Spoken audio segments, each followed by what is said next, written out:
Hello there everyone, welcome back to a brand new movie review. Today I'm going to review Rebel Moon. So Rebel Moon is a brand new sci-fi epic directed by Zack Snyder, who you might probably also know from Man of Steel or Justice League or even Army of the Dead, which I personally thought was one of his, one of my favorite Zack Snyder movies. So Rebel Moon is a story about a woman trying to have a normal life. She was once a sergeant, a soldier I guess, in this army, which was like an empire. Which was ruled by this king, I guess, but that king died. So she left the army eventually. Okay, she went on to go farming on this very nice and quiet planet. But then again, war is never that far. So the people of that army took over that village where she lived, and eventually took over the place there, and she, together I guess with one of her former farmers, ended up rebelling against them because those rebels, and that's very epic, because these rebels were about to rape a woman, man, were about to touch a girl, and that's where I draw the line, man. You can bash those guys in the head if you want, because those guys ain't gonna live forever. So I mean, I was totally agreed with what she did, man. And eventually I guess she defeats them in this barn, which is really interesting, and eventually says, okay, lol, I need to rebel against this army again. So she ends up going on an adventure with a man, with a former farmer, I guess. But I guess whilst in this village, this army had like a robot helping them, which was voiced by Anthony Hopkins in this movie, which is really nice. He has a very smooth and very relaxed voice, a very chill voice, very old guy, old grandpa vibes, This robot was very, I think, he's an army robot, not really like the ones we know, like from Star Wars, like K2SO. He has more like he has the same height as a human, and he's still a robot, I guess, but he talks about his feelings, which is really interesting. Not a lot of robots in sci-fi do that, like 3PO doesn't do that, or R2 doesn't do that. K2SO also doesn't really do that, so I guess, yeah, that's really nice to see. So yes, actually Vision from WandaVision, I guess he does, but it's part of the story, whatever. So straight up, this robot has some emotional values to him, which is really nice, and he doesn't really fight anymore because his army, the army that he serves, the king, the emperor, died, and now he doesn't want to fight anymore. So eventually he also stumbles upon that farm where the girl fights for the justice of that other girl that's about to get touched and stuff like that. And that guy pops into the barn. It's Elias guy standing against that woman, the main character named Cora, and this sergeant guy. And the robot normally doesn't fight back, but he picks up a gun, shoots the guy, and just leaves. Like, that's badassery right here. I really liked that, man. So eventually, this woman and this man go on an adventure to recruit different other people for their team to fight, the empire, I guess. And yes, that's really nice. So this woman travels to many locations in this universe, which is really nice. The world building is really nice. The species were greatly introduced, like this woman and the man go to another village where there is this bar, and yes, for a bar, it has like a Western feeling, man. You have those prostitutes, you have like different people, you have people who think they actually are the boss, but they aren't. Like that woman fought some kind of guy with a lot of different, what's it called, like not really, like a lot of different, the actor wore a lot of prosthetics, which makes him like feel and look old, I guess, I don't know. But this guy was beaten up by the main character because he says like, okay, well, is that man for sale? Because I'm gonna yeah. I really thought there are weird people in our world too, so I guess that's fair enough. I totally understand, so there we go. That's nice.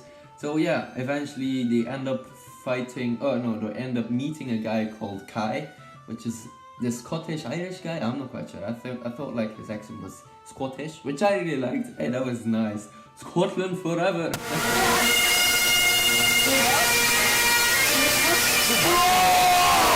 Yes, I really like that. So these three characters together, they went to another planet where they met this woman. Oh no, first off they met this man, which had like the six pack and stuff like that, very buff guy, who needed to ride this raven-ish monster beast. I don't know. He eventually succeeded and was left from his duties there to go on board. So we're four now, a group of four. Hey, nice.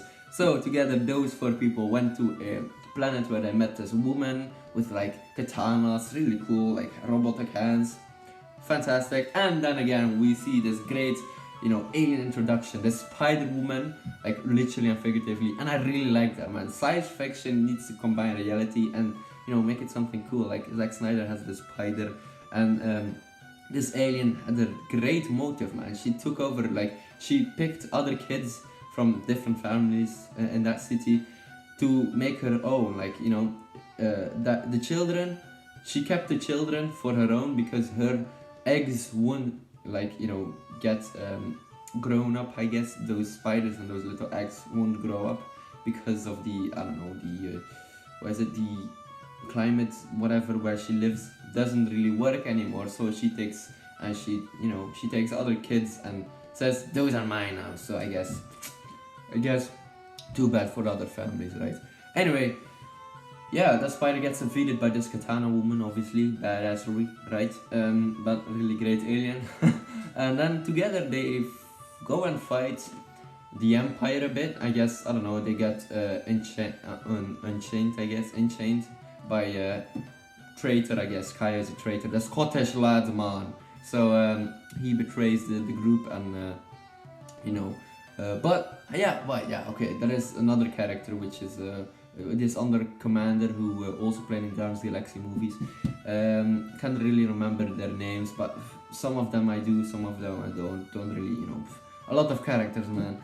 And together these five already, six, I don't know. These characters get, imprisoned, right? And they fight their way out of that situation. Eventually Korra has a battle with the main sergeant commander, I guess, which is also very interesting and great actor. And yes, that actor or that character dies, but he comes back to life again in a great science fiction way. Just put him in water with some tubes in his stomach and he's back to life. He has this wacky dream about his leader, I guess, as a captain. So there we go, he gets back alive and that guy is actually like a robot or whatever. So hey, great. So yeah, Rebel Moon, those are my first impressions. A lot of talk and a lot of things, but to be honest, I really liked the story. That's great. I really like the characters. I really like the aliens that he introduced. Although, some, like I said, a lot of different characters, man, and a lot of different, okay, lol, let's go to another planet and let's recruit another person. Hey, and they do that for like 4 times or 3 times. So yeah, there wasn't really a lot of different variation and like the recruiting. Maybe if Zack Snyder would be like into more like a, different than some characters. Like, okay, the first guy needed to ride this beast. That's great.